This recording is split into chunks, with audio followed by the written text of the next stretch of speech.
Good morning. Welcome to another 10 at 10. Let's pick up right where we left off yesterday.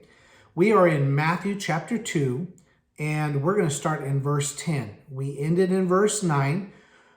This is the story of the three wise men seeking out Jesus after his birth. Now, just to give you a little bit of perspective, Jesus would not have been a newborn anymore. He would have been a child. As a matter of fact, in verse 11, it refers to Jesus as a child, not as a baby. But we want to look at the three wise men. And yesterday we said wise men and wise women seek after Jesus. The crowd will always want sensationalism. It says that all of Jerusalem, King Herod, all of the priests, high priests, all of the religious leaders, they all knew about Jesus, but none of them went to go see him. Last week, we talked about the shepherds, of how the shepherds went to see Jesus, and then they told everyone in Bethlehem. And this was when Jesus was a newborn. And we don't see anyone go to see Jesus except for the shepherds. Wise men, wise women seek Jesus. But when they seek him, they don't seek him just, how can I say this? They come bearing gifts when they come to see him, because he's the King of Kings and the Lord of Lords. But let's jump into the scriptures and we'll expound on that. Matthew chapter 2, verse 10. When they saw the star, they were overjoyed. On coming to the house, they saw the child with his mother Mary, and they bowed down and worshipped him. Then they opened their treasures and presented him with gifts of gold and of incense and of myrrh. And having been warned in a dream not to go back to Herod, they returned to their country by another route. Now let's focus in a little bit on the gifts, okay? There's gold, there's incense, and there's myrrh. Now there's some significance to these three gifts. They didn't just randomly get them. I believe that God moved upon them to give these specific gifts. Number one, gold is what you gave to rulers or kings. In giving the gold, they were recognizing him as a king. It would also take care of the escape that they were about to have when Mary and Joseph and Jesus escaped down into Egypt because Herod is trying to kill Jesus. The second gift is incense.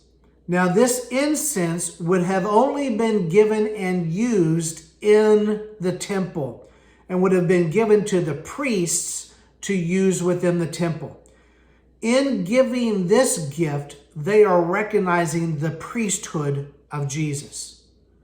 The third gift is myrrh. Myrrh is one of the spices that is used in the burial of someone. It's also an expensive gift that could be sold for cash or for exchanging of items. The myrrh, isn't it interesting? The myrrh is given, and it is something that is used in the burial of someone.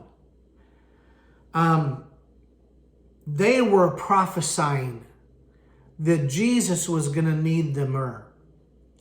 And they were speaking forth of the fact that there was going to be a crucifixion, a burial, and a resurrection.